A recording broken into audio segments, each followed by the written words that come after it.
मरकुस रचित सुसमाचार, मार्क उसका 5 अध्याय, हम लोग 21 से लेकर के 43 तक। मार्कुस उसका 5 अध्याय वचन 21 से लेकर के 43 तक। जब हम कल इसको स्टडी कर रहे थे, ये किताब को जब मैं पढ़ रहा था, मार्क उसका 5 अध्याय 21 से लेकर के 43 तक, तो हम यहाँ पर देखते हैं कि 2 आश्चर्य कार्य यीशु मसीह के द्वारा हुआ है। पहला आश्चर्य कार्य जो हुआ है, एक लेडीज थी, 12 वर्ष की, लहू बहा रही थी, और अचानक वो भीड़ में यीशु मसीह का वस्त्र को छुआ, यानी कपड़ा को छुआ, और वो ठीक हो गई। वो एक चमत्कार हुआ। दूसरा चमत्कार जो है, ये एक आराधनालय का बहुत बड़ा सरदार था जिसका नाम यायर था। वो उसका बेटी मर गई थी। यीशु उनका घर जा करके क्या करता है, उसकी बेटी को हाथ में पकड़ करके बोलता है, लड़की उठो, और वो लड़की उठ जाती है। सो 2 चमत्कार हम देखते हैं इस वचन में। लेकिन ये 2 चमत्कार जो है, अगर आप अलग अलग इसका सोच करके देखेंगे, पहला जो है 12 वर्ष से लहू बहाने वाली उसका समस्या था, और वो चाहते थे कि अगर हम यीशु के पास चले जाएं, या यीशु हमको छू ले, या यीशु को हम छू लेते हैं तो मैं ठीक हो जाऊंगा, क्योंकि उनका विश्वास था।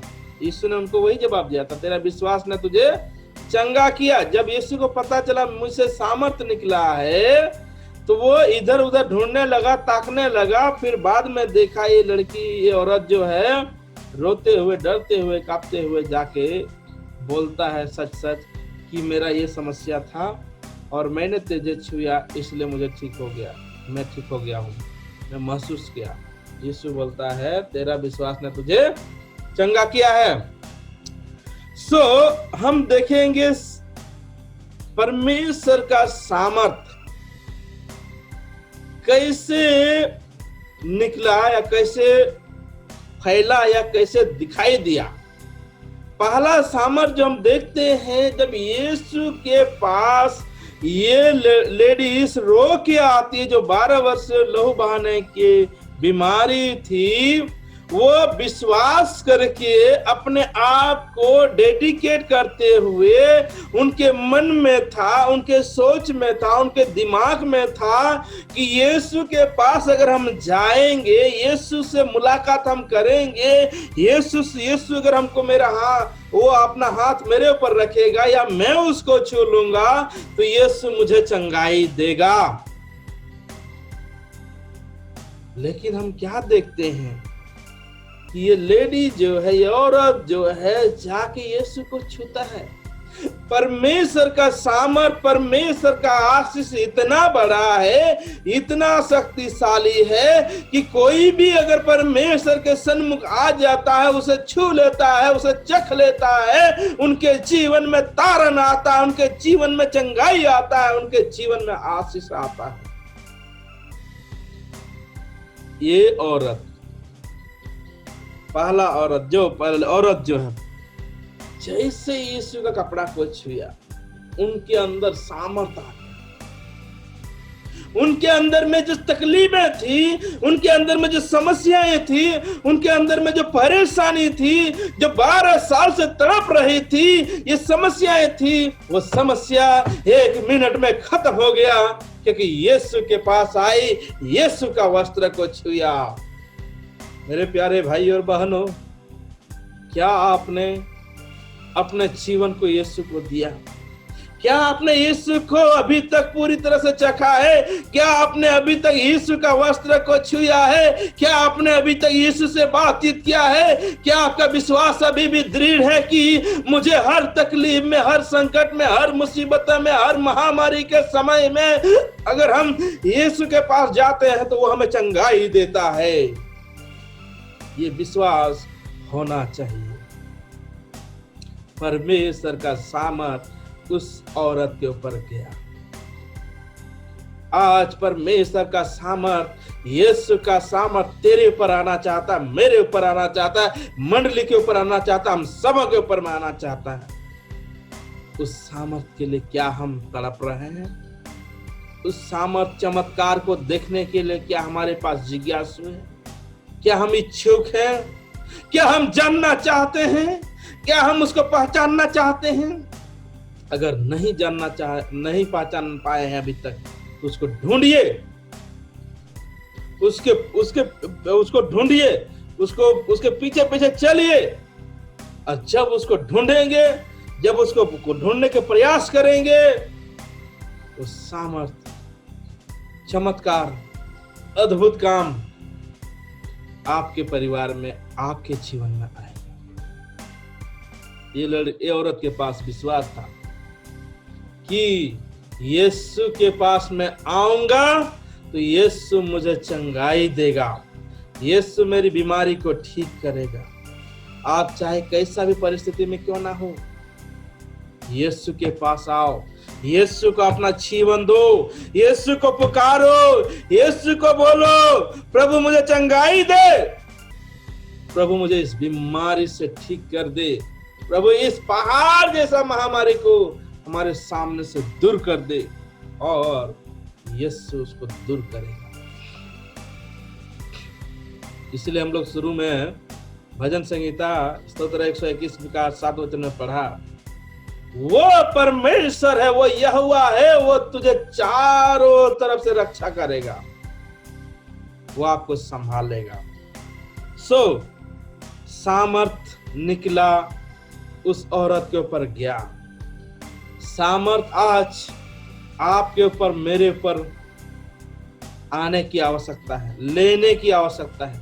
जब हम पुकारेंगे, जब हम उसके वचन को सुनेंगे, जब हम उसके वचन को मानेंगे, जब हम उसके वचन को पीछे चलेंगे, जब हम सामर्थ को ढूंढेंगे, जब परमेश्वर का आशीष को ढूंढेंगे, जब परमेश्वर के पीछे चलेंगे, उसको पुकारेंगे, परमेश्वर आपकी समस्याओं को दूर करता है, आपको आशीष देता है और आपको आत्मिक जीवन में आगे बढ़ाने के लिए सहायता करता है, आपको सामर्थ देता है। दिल खोल करके पीछे चलना है। यीशु मसीह हमें सामर्थ देने के लिए, यीशु मसीह हमें आरोग्य देने के लिए, यीशु मसीह हमें चंगाई देने के लिए, यीशु मसीह हमें हमारे जीवन में अद्भुत कार्य करने के लिए परमेश्वर ने यीशु को इस संसार में भेजा। और 100% वो मनुष्य के लिए, 100% देश के लिए, 100% आपके पापों को क्षमा करने के लिए, 100% वो आपकी समस्याओं को दूर करने के लिए वो क्रूस पर बलिदान हुआ। इसलिए बोलता है, जो आज यूहन्ना 3:16 में बोलता है, जो उसके ऊपर आज विश्वास करता है वो कभी नाश नहीं होता है, वो आनंद जीवन प्राप्त करता है, वो आनंद जीवन प्राप्त करता है। ये औरत को सामर्थ मिला क्योंकि ये यीशु को ढूंढ रहा था, क्योंकि ये जान रहे थे यीशु के पास अगर हम जाएंगे तो मुझे चंगाई मिलेगा। आपका चाहे दिमाग कैसे भी हो, आप चाहे कैसा परिस्थिति में क्यों ना हो, आप चाहे कैसा कठिनाई में क्यों ना हो, हमें उसके नजदीक जाने की आवश्यकता है, हमें उसके सन्मुख जाने की आवश्यकता है। जब हम उसके सन्मुख जाएंगे, जब हम उसके नजदीक जाएंगे, 100% 100% विश्वास करके जाएंगे, तो परमेश्वर आपकी समस्या, परमेश्वर आपकी परिवार की समस्या, मुसीबतें, फाइनेंशियल स्ट्रगल, हर चीजों को वो दूर करेगा और वो आपको आशीष देगा। परमेश्वर ने उस औरत को आशीष दिया, सामर्थ दिया, चंगाई दिया, अद्भुत कार्य किया, बहुत बड़ा चमत्कार हुआ उनके जीवन में, क्योंकि उसने 100% दिया। परमेश्वर ने भी अपने बेटे को इस संसार में 100% 100% भेजा, आधा नहीं। मनुष्य बन के आया 100%, ताकि लोग अनुसरण करने पाए, फॉलो करने पाए, उसके पीछे चलने पाए, जानने पाए कि यीशु बलिदान हुआ, मनुष्य बनकर के आया। एक मनुष्य का पाप क्षमा होने के लिए एक मनुष्य को बलिदान होना अति आवश्यकता है।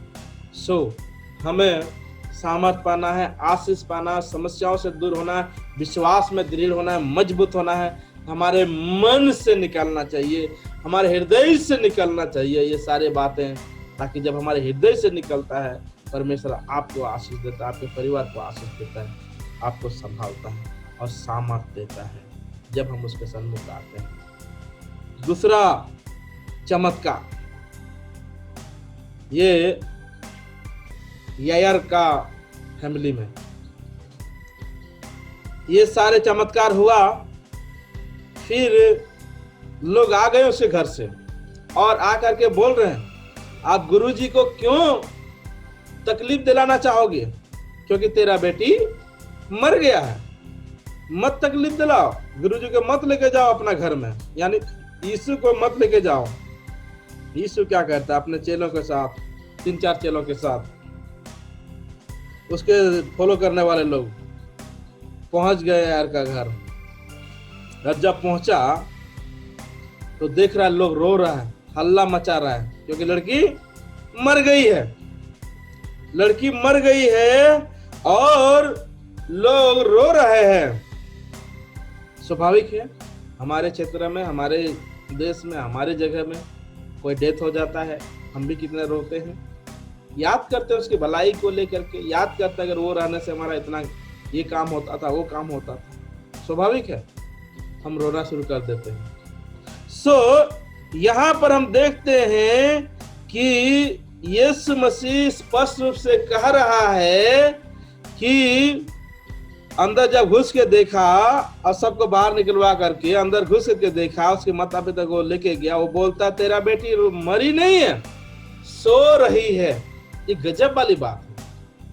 इतने लोग बोल रहे हैं कि वो मर गई है, लोग आकर के बता रहे हैं यायर को कि क्यों गुरु जी को आप तकलीफ देना चाहोगे, वो डेथ हो चुका है, क्यों परेशानी करोगे इसको। और ये कैसा बंदा है, कैसा व्यक्ति है, वो बोल रहा है सो रहा है, तेरा बेटी सो रहा है, मरी नहीं है। इसीलिए हिंदी में एक बात है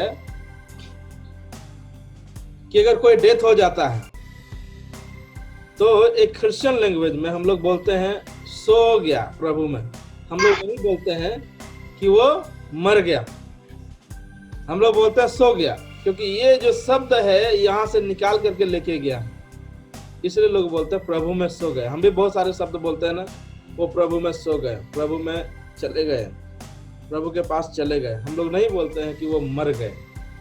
यहाँ पर यीशु मसीह ये शब्द को यूज किया कि तेरा बेटी मरा नहीं है, तेरा बेटी सो रही है। ये अचंभा वाली बात है कि नहीं, कि जब लोग बोल रहे हैं, इतने बड़े बड़े लोग, पूरे बस्ती के लोग, पूरे उस एरिया के लोग बोल रहे हैं तेरा बेटी मर गया, मत लेके जाओ, प्रभु को मत परेशान करो, गुरुजी को मत परेशान करो, लेकिन यीशु जब जाता है बोलता है तेरा बेटी सो रहा है, मरा नहीं है। कितना अद्भुत वाली बात, ये कैसा बात है, ये किस तरह का बात है। वही प्रभु है, वही यीशु है जिसके कपड़े छूने से किसी का बीमारी जो 12 साल से समस्या थी वो दूर हो जाता है। वही यीशु है आकर के याइरस को बोल रहा है तेरा बेटी मरी नहीं है, सो रही है। इसलिए बाइबल बोलते हैं योना समाचार में, जितनों ने प्रभु यीशु मसीह के ऊपर विश्वास किया है 11 अध्याय में, अगर हम मर भी जाए तो हम जी उठेंगे। अगर हम मर भी जाए तो हम जी उठेंगे। यही हमारे मसीह लोगों का विश्वास है। अगर हमारा शरीर डेथ भी हो जाएगा तो भी हम जिंदा होंगे। यीशु मसीह जा करके लड़की का हाथ छूता है और सीधे बोलता है, तलिता कुर्मी। तलिता कुर्मी ये हिब्रू वर्ड है। ये लड़की, हे लड़की, मैं तुझसे कहता हूं उठ। दूसरा सामर्थ, तलिता कुर्मी, हे लड़की, मैं तुझसे कहता हूं उठ। यीशु ने पहले इन लोगों को सांत्वना दिलाया, उसके माँ बाप को, कि डेथ नहीं हुआ है, सो रही है। बोलता लड़की उठ, और उठ जाता है। ये दूसरा सामर्थ। यीशु मसीह के पास इतने शक्ति थी, इतने सामर्थ्य थी, जो परमेश्वर पिता ने दिया था। सिंपल शब्द बोला, ये लड़की उठ, और उठ जाती है। क्या चमत्कार है, क्या अद्भुत कार्य है कि यीशु एक शब्द बोलता है, समुद्र का आंधी थम जाओ तो थम जाता है। यीशु कहता है लड़की उठ, तो लड़की उठ जाता है। कोई उसका वस्त्र छू लेता है, चंगे हो जाता है। कोई उसके पास आता है तो उनको रोटी मिलता है। कोई उनके पास आता है तो उनको तारण मिलता है। यही यीशु का नाम है, सब नामों में से श्रेष्ठ है। वो चमत्कारी है, वो चमत्कार करने वाला है, वो अद्भुत काम करने वाला है। हमें विश्वास करने की आवश्यकता है। यीशु मसीह जो भी काम किया वो 50% नहीं, 20% नहीं, 100%। जो भी चमत्कार हुआ उनके जीवन से, उनके उससे निकला, जिसके ऊपर हाथ रखा ठीक हुए, वो 100% चमत्कार हुआ। वो 100%। हमारा विश्वास परमेश्वर के प्रति 100% होना चाहिए। जब हम उसके पास जाते हैं, जब हम उस पर विश्वास करते हैं, जब उसके सन्मुख जाते हैं, तो 100% जाना चाहिए, 100% करना चाहिए।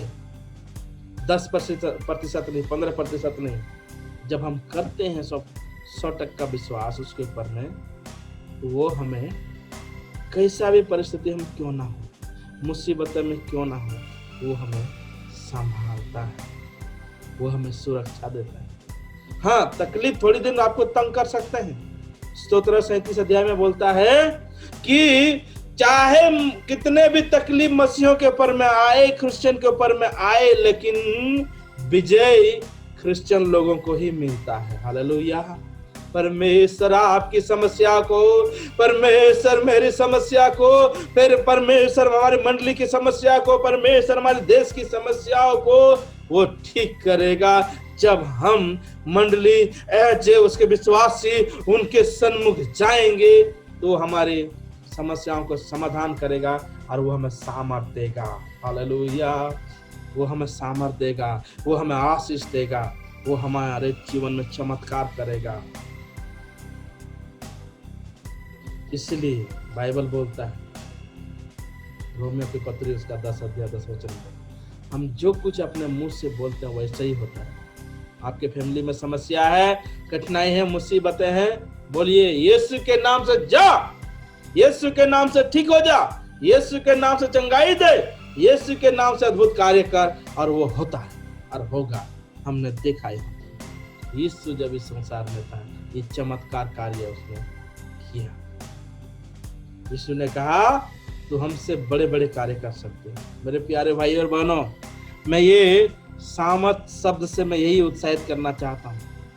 जब यीशु के पास आते हो सामर्थ मिलता है, जब यीशु के पास आते हो आरोग्य मिलता है, जब यीशु के पास आते हो तारण मिलता है, जब यीशु के साथ रहते हो आपको अद्भुत काम देखने को मिलेगा। जब हम 100% उस परमेश्वर को देते हैं, बीमारों को चंगाई करने का,